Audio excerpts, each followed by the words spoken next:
पवार साहेबांचा राष्ट्रवादी काँग्रेस पक्ष तोडा आणि मग हे जे सगळे मिंदे आहेत लाचार त्यांना गुलाम म्हणून राज्यकर्ते बनवा, हे धोरण या भारतीय जनता पक्षानं राबवलेलं आहे.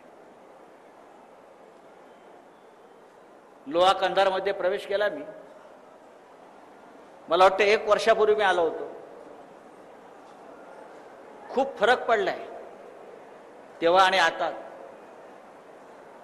पण इतके वर्ष, अनेक वर्ष इकडे आमदार खासदार आहेत, पण रस्ते नाही, पाणी नाही, मुलांना नोकऱ्या नाहीत. शेतकऱ्यांची अवस्था पाहतोय मी.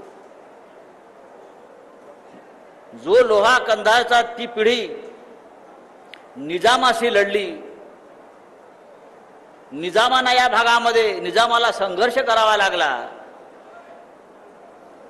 त्या लोहा कंधारमध्ये आजही विकासाच्या नावानं जे चित्र दिसतंय ते दुःखद आहे.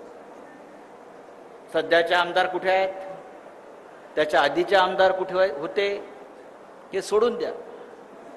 हे सगळे खोकेवाले आमदार आहेत. आज आहेत उद्या नाहीत. पण विकासाचं चित्र आपल्याला बदलायचं असेल तर लोहा कंधार सह संपूर्ण महाराष्ट्रामध्ये जो आम्ही मशालीचं एक यज्ञ पेटवलेला आहे की या राज्यामध्ये पुन्हा एकदा आपल्याला उद्धव ठाकरे यांच्या नेतृत्वाखाली एक असं राज्य स्थापन करायचं आहे की इथला शेतकरी, कष्टकरी, महिला, विद्यार्थी, वृद्ध, सगळ्या जाती धर्माचे लोक हे सुखी राहतील. माझ्या समोर अनेक मुस्लिम बांधव बसलेले आहेत. या महाराष्ट्रामध्ये कधी दंगली घडवल्या नाहीत आम्ही. या राज्यामध्ये छत्रपती शिवाजी महाराजांच्या काळापासून सर्व धर्म समभावाचा जप आम्ही सगळ्यांनी केला.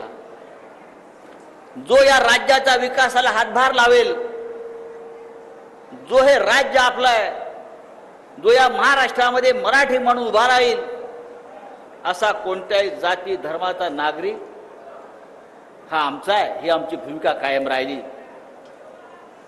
पण आज या राज्याचं चित्र काय आहे? आज या राज्यामध्ये रोज कुठे ना कुठेतरी रस्त्यावर असेल,